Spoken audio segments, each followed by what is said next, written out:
കൊച്ചമ്മ ഉറങ്ങാറായില്ലേ? പാല് കുടിച്ചിട്ട് ഉറങ്ങിയാട്ടെ. ഉറക്കം അതെന്നെ വിട്ടുപോയിട്ട് കാലം എത്രയായി ചാക്കോ? ഉണരാത്ത ഒരു ഉറക്കത്തിന് വേണ്ടി ഞാൻ ഇന്നും കിടക്കാറുണ്ട്. ഇന്നും ആ ഉറക്കത്തിന് വേണ്ടി ഞാൻ കിടക്കും. അച്ഛോ,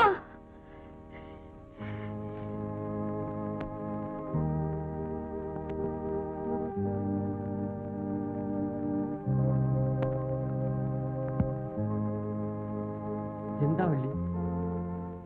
എന്താണ് ഉണ്ടായതെന്ന് പറയൂ. എന്റെ മോളെ ആ വലിയ മുതലാളി ചതിച്ചോ. ഇന്നലെ രാത്രിയില് കാവല് പാട്ടും കളിയും കഴിഞ്ഞ് അവള് കുടിയിലെത്തിയില്ല. കാട് മുഴുവൻ ഞങ്ങൾ തെരഞ്ഞു. പക്ഷേങ്കിൽ ഇന്ന് വെളുപ്പിന് അവള് കുടിയിലെത്തി. അവൾ ആരോടും ഒന്നും മിണ്ടുന്നില്ലച്ചോ. കർത്താവേ, നീ എന്തിനീ പാനപാത്രം ഇവർക്ക് കൊടുത്തു? അടുത്ത വാരത്തില് അവളുടെ കല്യാണം കുറിച്ചിരിക്കെ ഞാൻ എന്തു ചെയ്യട്ടെ അച്ചോ? വള്ളി, എല്ലാം കർത്താവ് കാണുന്നുവെന്ന് സമാധാനിക്കും. വള്ളി വീട്ടിലേക്ക് വെക്കോ. ഞാൻ വരട്ടെ അച്ചോ.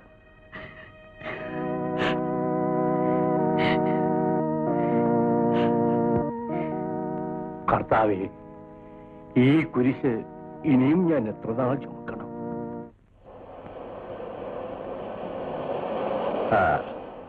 ഫാദർ എങ്ങോട്ട് പോകുന്നു? ഒന്ന് നടക്കാനിറങ്ങി. പിന്നെ ആ പൊന്നിയുടെ വീട് വരെ ഒന്ന് പോണം. എന്താ വിശേഷം? മിസ്റ്റർ വില്യംസ് അറിഞ്ഞില്ലേ? ആ കുട്ടി ഇന്നലെ രാത്രി മുഴുവനും വീട്ടിലായിരുന്നു. രാവിലെ വീട്ടിലെത്തിയത് മുതൽ ആ കുട്ടി ആരോടും മിണ്ടുന്നില്ല. പാവം, എന്തെങ്കിലും അസുഖമായിരിക്കും. ഒരു രാത്രി കൊണ്ട് അവൾക്കിതെങ്ങനെ സംഭവിച്ചു? ഒരു രാത്രി കൊണ്ട് എന്തൊക്കെ സംഭവിക്കാം ഫാദർ? ഇത് മാത്രമേ പറയാനുള്ളൂ. ആ കുട്ടിയുടെ അമ്മ എല്ലാം എന്നോട് പറഞ്ഞു. അപ്പോ എല്ലാം ഫാദർ അറിഞ്ഞിരിക്കുന്നു? അതെ. എന്നാൽ ഫാദർ എന്നെപ്പറ്റി ഒന്നുകൂടി മനസ്സിലാക്കണം. എനിക്കും പലതും കേൾക്കും, കാണും. പക്ഷേ അതൊക്കെ അവിടെ തന്നെ മറന്നു കളയണം. വില്യംസ്,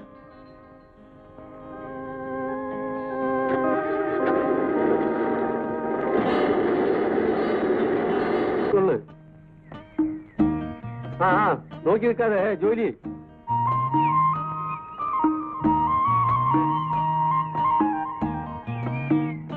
മാലി, ഈ മൂന്ന് പൊന്നിയെ കണ്ടു. ഏനെ കണ്ടപ്പോ പൊട്ടിക്കരയണം. കല്യാണം ഒക്കെ ഉറച്ചതാ. അതൊക്കെ ഇപ്പം മുടങ്ങി. പൊന്നിയെ കാണുന്ന പോലും ഇപ്പം വേദനയാ. കഷ്ടം. എങ്ങനെ നടന്നവളാ പൊന്നി. ഇന്നിപ്പോ ഉള്ള കാര്യം പറയുന്നതന്നെ വിഷമാ. ദൈവം ഇതൊന്നും കാണാതിരിക്കില്ല. അമ്മ എന്നെ വിളിച്ചോ? വിളിച്ചു. നീ എന്നും വളരെ വൈകിയാണ് വീട്ടിൽ വരുന്നതല്ലേ?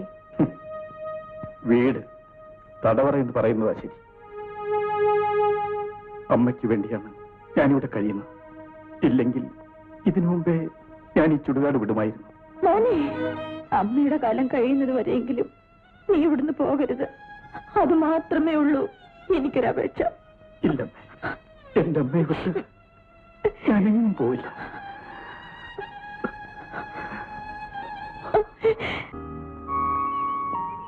എന്താണ് നീ മിണ്ടാത്ത? എന്ത് മിണ്ടാനാ? അപ്പന്റെ കാര്യം ഓർക്കുമ്പോ എന്താ കുറവില്ലേ? ഒരു കുറവുമില്ല. വൈദ്യരെ കാണിച്ചില്ലേ? കാണിക്കൊക്കെ ചെയ്തു. എന്താ? ഒന്നുമില്ല. എന്തിനാണ് ഈ വാഴ്ത്തപ്പെട്ടവൾ കരയുന്നത്? താഴെന്ന് പോടോ. വാഴ്ത്തപ്പെട്ടവളെ, നീ വിഷമിക്കണ്ട.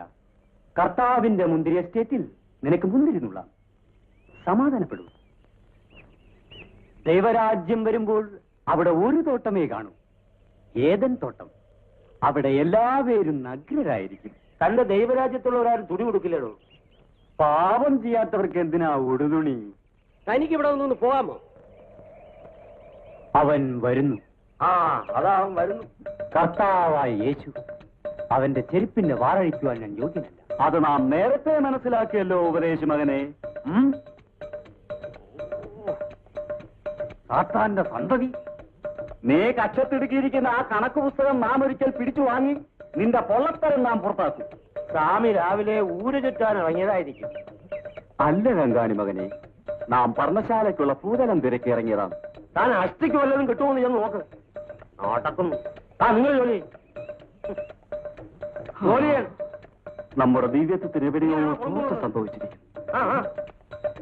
സർവം ശക്തി, സർവം ശക്തി, സർവം ശക്തി.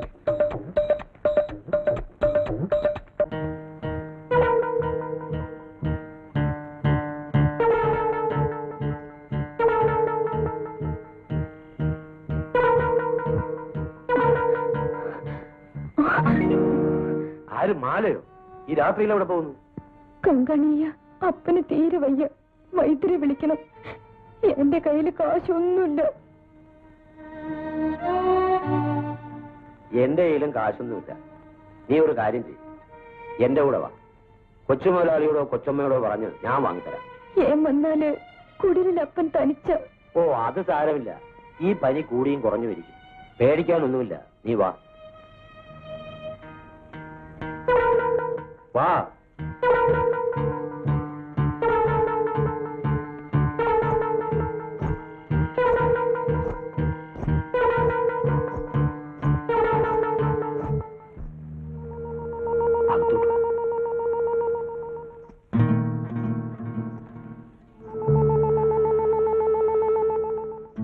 ശബ്ദം ഉണ്ടാക്കരുത്.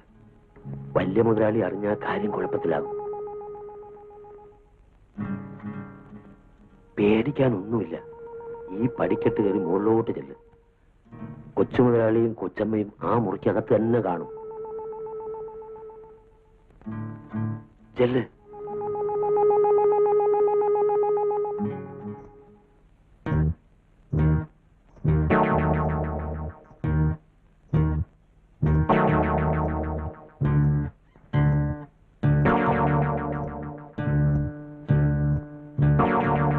പേടിക്കണ്ട, ചെല്ല്.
അവളെ തൊട്ടുപോകരുത്.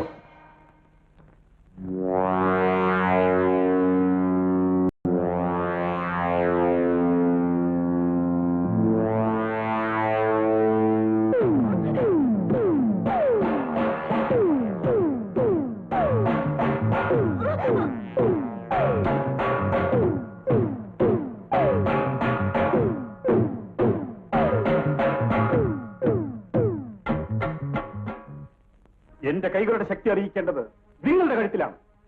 നീ ആരോടാണ് സംസാരിക്കുന്നതെന്ന് മറക്കുന്നു. മറക്കേണ്ടി വരുന്നു. മകനെന്ന ബന്ധം ചിലപ്പോൾ ഞാൻ മാറ്റിവെക്കും. അച്ഛനെന്ന ബന്ധം ഞാനും. ആദ്യം എന്നെ കൊല്ലടാ. ഒന്നും കാണാതെ കേൾക്കാതെ ഞാനിങ്ങ് പൊയ്ക്കോട്ടെ. ഞാൻ എടാ, എന്റെ കഴുത്തിൽ മിന്നുകെട്ടിയ മനുഷ്യനാണ് കടന്നുപോയത്. അമ്മേ, പലതവണ നിന്റെ കൈകൾ അദ്ദേഹത്തിന് നേരെ ഉയർന്നിട്ടുണ്ട്. ഇനി അതുണ്ടായാൽ ഈ അമ്മ ജീവിച്ചിരിക്കില്ല. അമ്മേ, ഞാൻ ഒന്നും പറയണ്ട, ഇറങ്ങി പോടാ പുറത്ത്, അല്ലെങ്കിൽ നീ എന്നെ കൊല്ല്.